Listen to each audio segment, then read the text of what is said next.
नहीं जानते आपको, किसी को नहीं जानते, मेरा हमको नहीं जानते। आपकी बेटी है, क्या मामला है? आपकी बेटी है। तो जैसे कि आप लोग देख ही चुके कैसे मोनालिसा महाकुंभ में प्रयागराज में तहलका मचाकर हडकंप मचाकर भाग रहा था नेपाल, लेकिन बॉर्डर पर यूपी पुलिस उसे पकड़ लिया और अभी मोनालिसा के जेल में बंद कर दिया है।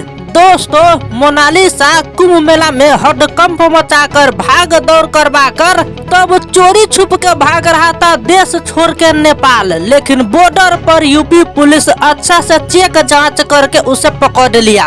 मोनालिसा सोच रहा था कि अगर मैं अपने घर पर रहूंगा या मेला में रहूंगा तो मेरे ऊपर बहुत ही भारी कानूनी कार्रवाई हो सकता है, इसलिए मैं नहीं इस देश में रहूंगा, नहीं मेरे ऊपर कोई कानूनी कार्रवाई होगा, इसलिए बिना पासपोर्ट वीसा के ही भाग रहा था नेपाल, लेकिन बॉर्डर पर यूपी पुलिस पकड़ लिया।